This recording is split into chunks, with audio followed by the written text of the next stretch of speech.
Hello. Hoy! Hindi Japan yarn. Ems. Hi, hello. Here's your teaser so Daisy Diddy in Taiwan City. Samahan nyo kami kung saan na ulit itong TikTok trend na itech. Ayaw patalo pupunta rin. Come on, join with us. Let's visit Success Cafe in Hsinchu, Capybara kung tinatawag nila. So from here, Hsinchu Station, I think nasa 8 to 10 minutes of walk. Paglabas mo ng station, sa left side kami dumaan. Pero syempre search nyo sa Google Map para mag-guide kayo sa tamang landas. Kasi madami kaming nilusutan, muntik pa nga maligaw. Cherries! Ito, screenshot nyo na lang address para mahanap nyo sa Google Map or kahit Capybara or Success Cafe Hsinchu, i-search lalabas din naman siya.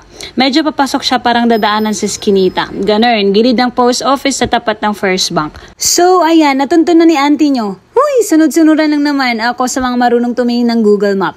Bumugad agad ng pusa Hindi dapat ako pupunta dito kasi sabing Capybara lang daw. Pero nakita ko marami ding cats sa mga video kaya di na nagpatumpik-tumpik pa si mukhang pusa ang person.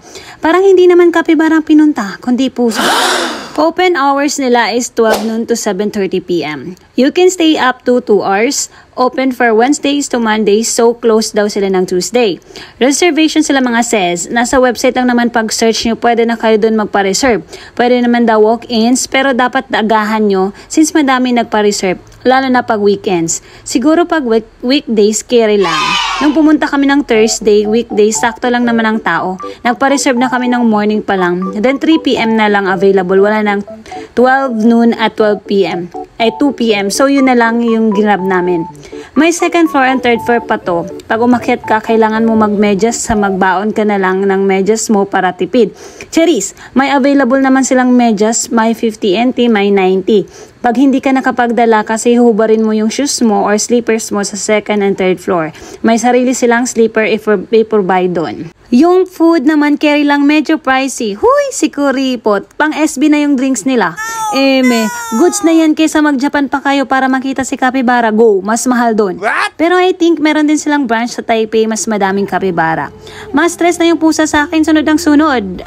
Okay lang naman daw hawakan, wag lang ihag or kargahin. Nagigil kasi si auntie nyo, muntik kong nang dinampot, kaya natsita sa isang mga stops. Sorry na. Yung Capybara naman nila na nonchalant yung iba, pinapakain nila. Medyo takot kami kasi magugulatin din sila. Ayun, ng second floor and third floor, iwan ng mga shoes. Overall, relaxing ang cafe nila since tahimik lang mga person dito. Ayan yung place kung saan sila magpupunas. Ang galing nga, alam na nila kung saan sila magkebak, tapos saan sila magpupunas. Well-trained mga big daga. Huy! Doon sa far away. So we decided na